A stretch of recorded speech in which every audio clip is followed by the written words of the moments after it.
What is going on, fam? Welcome back to Stacy's Thoughts on a Walk.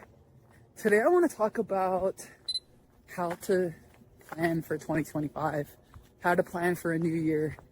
And when I say that, I don't mean necessarily like how to set smart goals, making sure they're very specific, measurable, attainable, realistic, and have a timeline. No, we're not going to talk about that today. We're going to actually talk about some questions to ask yourself when you're thinking about the next year. That way you can reflect on what had happened in the last year and figure out what's working, what's not working, and how to move forward for the next year. And so we're going to go through some questions, starting with question number 1. What were some wins this year? When you think about this question, you never want to just think about wins in a career. You always want to think about all aspects of life. And when I say that, I'm talking about career/finances. It can be personal, like mental health or physical health. It could also be relationally. It could be what kind of relationships you want to have with people, or it could also be what kind of relationship you want to have with your spouse. So, for example, me, I think something that went really well this year and we were extremely intentional about was 2 things. Number 1 is community. We went on, when I say we, it's my husband and I, went on a marriage retreat in the beginning of the year to reflect on how we wanted the year to look like. And community was a huge part of that, which meant we were doing life with people. We were talking to them more than just once a week. We weren't just showing up on Sundays, but we were showing up for our friends, and our friends were showing up for us Monday through Saturday. And I feel like, man, business may have not went as well as I would hope, but my personal life is literally the best it's ever been, ever, as far as depth of relationships, being able to walk with people in life and do life together and help each other out in times of need. Second thing is the amount of national parks we went to this year. That was a huge goal of mine in the beginning of the year, was to go to 6 national parks. And I think we actually hit 6. Went to Grand Canyon in March. Then we went to Arches. We went to Rocky Mountain National Park. We went to Grand Teton, Yellowstone, and Last Zion. So that's 6 for the year, which is huge because I love going to national parks. What I realized this year is that I could care less about how much money I make. I want to be able to live a certain lifestyle and live in this house that we have, which means you need to generate a certain amount of money.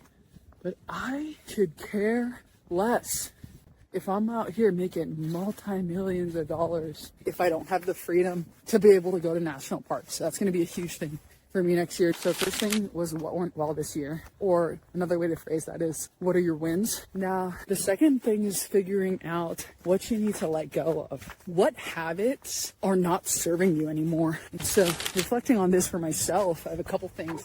Number 1, I've valued my sleep a lot. You know, I love to sleep 8 hours a night. And I think realistically, that's not serving me anymore. I think I want to get to the gym earlier. I want to start my day way earlier than I've been starting my day. Been going to the gym at 7, okay? So typically we'll wake up at 6, go to the gym at 7, and come back, eat breakfast, and typically starting my day around 9. I'm journaling at like 8:30, checking out my calendar at 8:50, and then getting the day started at 9. And if I were to work a 12-hour day, that's 9 to 9, dude. I don't know if I can do that, but regardless, it's not serving me anymore. That habit's not serving me anymore. It served me in a season where I wanted to be sleeping a lot because I was so used to not sleeping at all from building my business that it was time to start sleeping again. And plus I got married, so it's nice to sleep next to your hubby, but that's not serving me anymore. So I think realistically, probably going to get closer to 6 hours.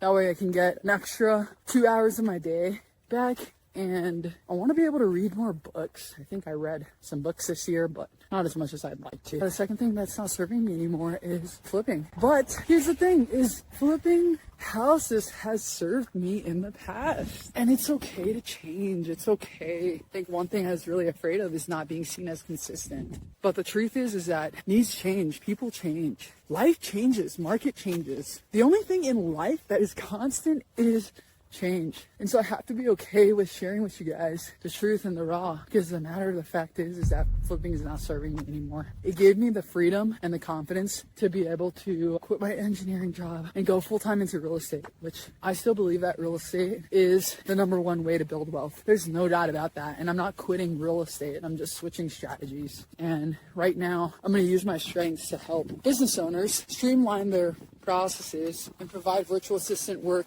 to hire out and implement automation systems. That way they can get more time back and more money in their pockets with less work. That's the goal, is more money with less work. And so I want to help business owners do that, which is what I'm doing. And so that lifestyle serves me so much better because I can do this remotely. And I can also outsource. So for example, if a client needs like virtual assistant services for their social media, then I can be the one who's the face and do the strategy, but there's another virtual assistant that's executing it. And this is how I'm going to be able to scale. But yeah, to end that question, what is not serving you? When it comes to something that's not serving you, you have to be okay with letting it go. It's okay to let things go. It's okay that people might think you're a quitter. But again, the truth is it's not serving you anymore. And so it's time to move on and pick something that does serve you. Just like I was talking about, I don't want to have to be on the projects. I don't want to have to be raising money. I don't want to be stressing out when things don't go as planned, because things never go as planned. I want to focus on community.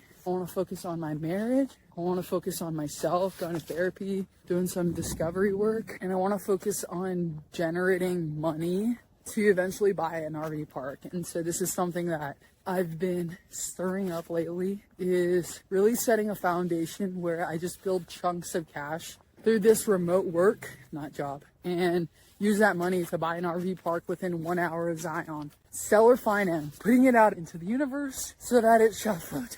Anyway, now moving on from that, the last question you want to ask yourself, now that you know what was working, that's something you want to do more of, what's not serving you anymore. And then the third thing is, what will serve you? So it's figuring out those habits that are going to serve you. So for example, something for me, I know a habit that's been serving me really well is journaling. I want to make more intentional time for that. A habit that's serving me well is journaling, spending time with God. I want to make more time for that. And that's how I'm going to be able to do that, is going to the gym earlier at 5 o'clock and being able to spend more time with my family, serving my friends, serving at church. What do you want to spend your time doing? I want to spend time volunteering, dude. I want to spend more money giving to the church. I want to spend more money giving to my friends, taking them out to lunch, buying them groceries, whatever that looks like. But for now, as we go into this next year, I want you guys to think about that stuff. Think about those 3 questions about what worked well, what do you want to do more of next year? What isn't serving you anymore? What didn't go well? And what can you learn from it? And to end it all off, what do you now want to spend your time doing? What kind of habits will serve you? What kind of lifestyle is going to serve you? And from there, you'll be able to figure out what direction to go. And from there, it's just about taking daily imperfect action. It's not about getting it all right. It's not about being perfect. It's just about taking a step in the right direction. Thanks for watching, guys. Don't forget to like and subscribe, and see you on the next video. Hey, watch this video next. YouTube really thinks you're going to like it.